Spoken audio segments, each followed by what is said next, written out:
આપકી અદાલતમાં કોંગ્રેસ લીડર જ્યોતિરાદિત્ય સિંધિયા પર આરોપ છે કે તેઓ જનતાથી દૂર થઈ ગયા છે. આજકાલ ઘણા બધા મેસેजेस આવી રહ્યા છે મોબાઈલ ફોન્સ પર, અને એમાં લખ્યું હોય છે સિલિન્ડર સસ્તો થયો છે 103 રૂપિયાથી, ખાંડ 39 થી 29 રૂપિયા થઈ ગઈ, ચોખા 105 થી 65 રૂપિયા થઈ ગયા, પેટ્રોલ 83 રૂપિયા હતું 67 રૂપિયા થઈ ગયું. બાબુ હવે ટાઈમ પર ઓફિસ જાય છે. અંગ્રેજોના જમાનાના કાયદા ખતમ થઈ રહ્યા છે. જનધન યોજનામાં 15 કરોડ લોકોએ ખાતા ખોલી લીધા. દુર્ઘટના વીમો થઈ શકે છે 12 રૂપિયામાં, જીવન વીમો થઈ શકે છે 330 રૂપિયામાં. આટલું બધું થઈ ગયું, તમને ખબર જ ન પડી.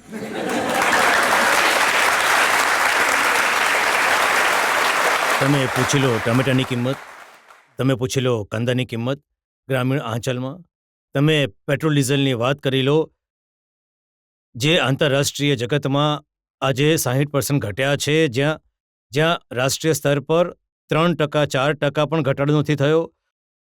તમે વાત કરી લો અનેક મુદ્દા પર, જે તમે આ જનધન યોજનાની વાત કરી, 12.5 કરોડ અકાઉન્ટ ખુલ્યા છે પાછલા 1 વર્ષમાં. એમાં કઈ બેમત નથી.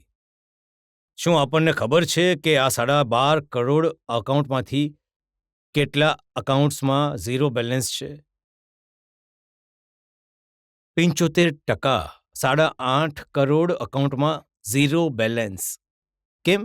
કેમ કે બધાએ જનધન યોજના ખોલ્યા હતા. કેમ કે ભાજપાએ કહ્યું હતું અમે સરકારમાં આવીશું તો 15 લાખ રૂપિયા કાળા ધનના અમે નાખીશું.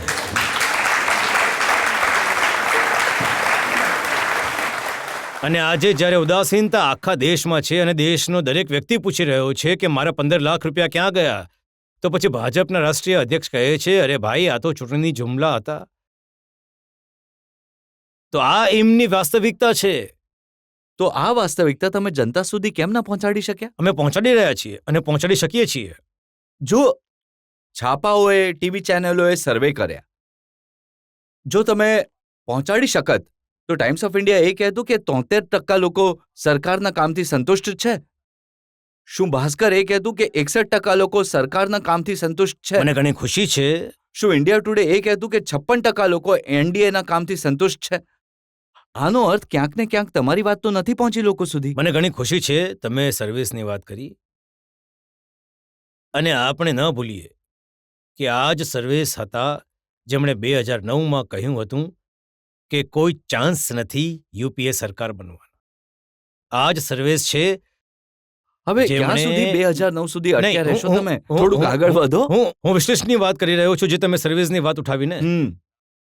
ના પબ્લિક ઇન્વેસ્ટમેન્ટ વધી રહ્યું છે, એક્સપોર્ટ્સ તમારા ઘટી રહ્યા છે, ના પેટ્રોલ ડીઝલના ભાવ ઘટી રહ્યા છે, તો કઈ વૃદ્ધિની આપણે વાત કરી રહ્યા છીએ? આ સર્વે તો એ પણ કહી રહ્યા છે કે દુનિયાભરમાં નરેન્દ્ર મોદીએ જે દોરા કર્યા વિદેશોમાં, એનાથી ભારતની શાન વધી છે. બિલકુલ, માર્કેટિંગ ઘણું થયું છે. હું તો કહું છું આ તો એક ફોટો ઓફ સરકાર છે, અને એ જ તમે જોઈ રહ્યા છો. એક તરફ આપણે કહી રહ્યા છીએ કે સ્વચ્છ ભારત, બધા મંત્રીઓને કહેવામાં આવે છે કે ઝાડુ લઈને જાઓ, અને બીજી તરફ બજેટની ફાળવણીમાં 50% ઘટાડો કરવામાં આવે છે. તો ક્યાંથી થશે સ્વચ્છ ભારત? સ્વચ્છ ભારતના નિર્મલ ભારત માટે તમારી સરકારે કેટલા પૈસા રાખ્યા? 12,000 કરોડ. આ સરકારે કેટલા રાખ્યા? 6,000 કરોડ. તમારા 12,000 કરોડ એનાથી સફાઈ થઈ ગઈ?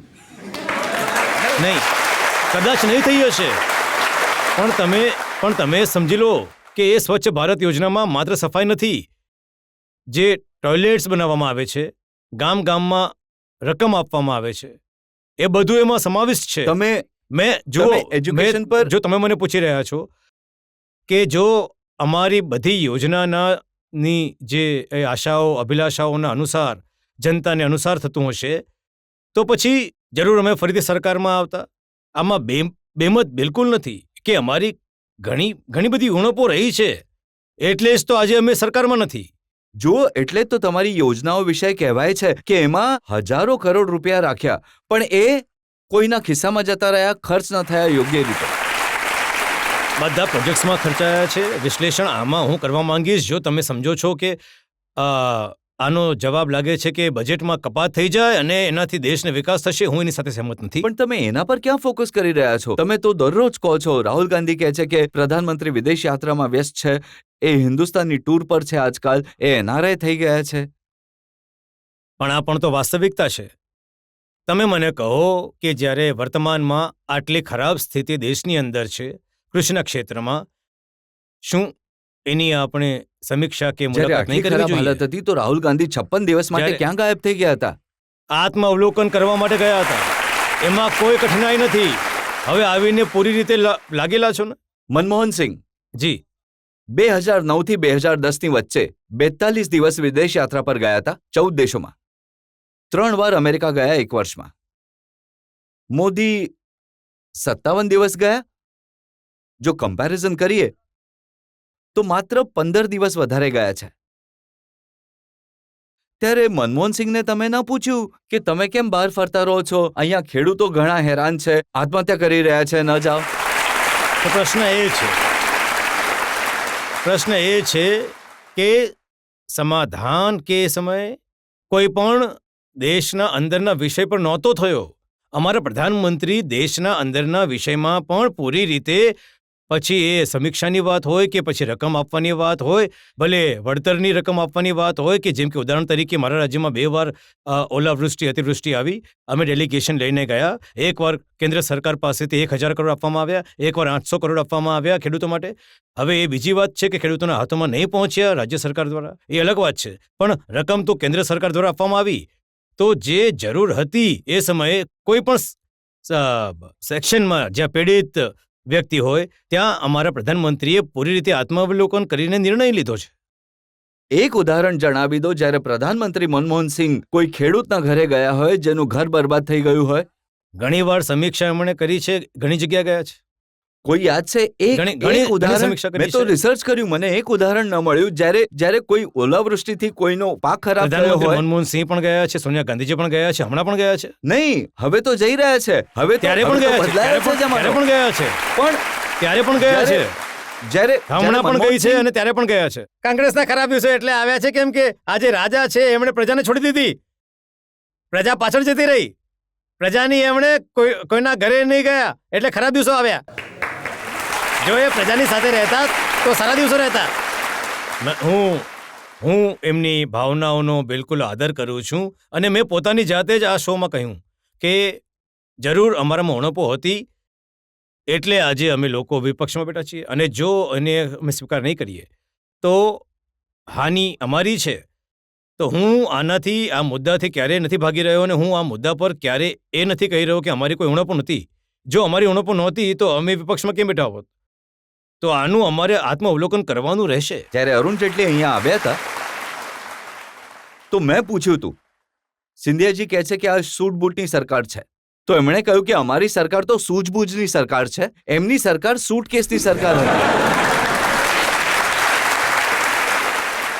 સૂટ-બૂટની સરકાર કે સૂટકેસની સરકાર, કઈ બેટર સરકાર છે? હું સમજુ છું કે ના સૂટ-બૂટની સરકાર અને ના સૂટકેસની સરકાર. પણ કેમ? તમે પ્રશ્ન પૂછ્યો તો મને સાંભળી લો. જવાબ તો આપવા દો. હું સમજુ છું કે જનહિતની સરકાર, જનસેવાની સરકાર અને વિકાસની સરકાર અને પારદર્શકતાની સરકાર. કોઈ પણ દળ જે સરકારમાં બેસે અમે એ ન ભૂલીએ કે અમને ત્યાં જનતાના દ્વારા બેસાડવામાં આવ્યા છે સેવા કરવા માટે, વિકાસ કરવા માટે અને પ્રગતિ કરવા માટે. જ્યારે આ મનસા અમારા મસ્તિષ્કમાં નહીં હશે પણ એ મનસા અમારા દિલમાં હશે ત્યારે દેશનો સાચો વિકાસ અને સાચી પ્રગતિ થઈ શકશે. એ કહે છે કે આપણે 1 વર્ષમાં આ વસ્તુ નહીં થઈ શકતે. તો હું કહું છું કે એ પૂછે છે કે જો 1 વર્ષમાં બીજેપીને શું કર્યું છે, તો આ વસ્તુઓ એ કહે છે કે એમણે આ નહીં કર્યું, તે નહીં કર્યું. તો આ એટલે એમ કે પોતાના દિવસોને કેમ ભૂલી ગયા જ્યારે કે એમણે એ સમયના કોમનવેલ્થ ગેમમાં શું શું કર્યું હતું એ બધું તમને બધાને ખબર છે કે હા ભાઈ કેટલા પૈસા, કેટલા અરબો રૂપિયાનું નુકસાન થયું હતું દેશનું, ત્યારે તમને આ યાદ નહીં હતું. હું તો તમને એ જ નિવેદન કરવા માંગુ છું કે કોઈ પણ સરકારનું મૂલ્યાંકન થાય છે જ્યારે કથની અને કરણીમાં તફાવત હોય, અને જો એમનું કથન ના હોત તો આ બધા જ મુદ્દા પર એક ઉદાહરણ હું તમને હજુ આપી દઉં. જ્યારે રૂપિયો 63 રૂપિયા પર હતો 1.5 વર્ષ પહેલા, ત્યારે કહેવામાં આવ્યું હતું કે યુપીએ સરકારે રૂપિયાને વેન્ટિલેટર પર નાખી દીધો છે. હવે અમે આવીશું તો 48 સુધી પાછો લઈ આવીશું. પાછલા 3 મહિનામાં એમના જ કોમર્સ મિનિસ્ટરે નિર્મળાજીએ વક્તવ્ય આપ્યું છે કે રૂપિયો 64 પર જ હોવો જોઈએ જ્યારે પણ આપણા એક્સપોર્ટ વાયેબલ છે, અને આજે પણ એ 64 પર છે. તો જે રૂપિયો વેન્ટિલેટર પર હતો એ આજે વેન્ટિલેટરથી કેમ ઓફ નથી? આજે પણ વેન્ટિલેટર પર કેમ છે? તો આ જ્યારે પણ કોઈ સરકારની કથની અને કરણીમાં એટલો મોટો તફાવત હશે તો એનું મૂલ્યાંકન કરવું વિપક્ષની ભૂમિકા છે અને અમારી જવાબદારી છે, જે અમે કરીશું. આ જે પ્રશ્ન પૂછવા ઈચ્છે છે એ એવો સવાલ સોશિયલ મીડિયા પર ઘણો આવી રહ્યો છે. નહેરુજી 16 વર્ષ 286 દિવસ પ્રધાનમંત્રી રહ્યા, ઇન્દિરાજી 15 વર્ષ 51 દિવસ પ્રધાનમંત્રી રહ્યા, રાજીવ ગાંધી 5 વર્ષ 32 દિવસ પ્રધાનમંત્રી રહ્યા, મનમોહનસિંહજી 10 વર્ષ 4 દિવસ પ્રધાનમંત્રી રહ્યા. જોડી લઈએ તો 47 વર્ષ 48 દિવસ. 47 વર્ષ 48 દિવસમાં સારા દિવસો ના આવી શક્યા, તમે ઈચ્છો છો 1 વર્ષમાં આવી જાય? હું તમને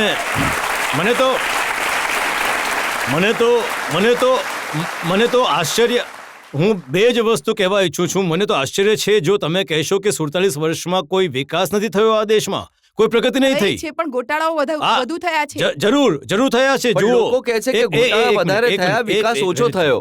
જરૂર થયા હશે. હું એનાથી હું તમારી સાથે સહમત છું, અને જેટલી ધૃણા તમને છે એનાથી વધારે ધૃણા મને પણ છે. હું તમારી સાથે પૂરી રીતે સહમત છું. તમે ગોટાળાની વાત કરો ને. પ્લીઝ મને બોલવા દો. એમને એમની વાત મૂકવા દો. પણ શું વિકાસ નથી થયો? શું પ્રગતિ નથી થઈ? પણ એનાથી વધારે ગોટાળા તો થયા છે. એના જ આધાર પર જો તમે ઈચ્છો કે 37 વર્ષ 47 વર્ષનો આંકડો તમે આપ્યો, શું તમે ઈચ્છો છો કે 47 વર્ષ એવું ચાલતું રહે પ્રશ્ન પૂછ્યા વગર? પ્રજાતંત્રનો સૌથી મહત્વપૂર્ણ મુદ્દો છે કે પ્રશ્ન પૂછવામાં આવે, જ્યારે મૂલ્યાંકન કરવામાં આવે, જ્યારે કથની અને કરણીમાં તફાવત હોય, અને અમારી જવાબદારી છે.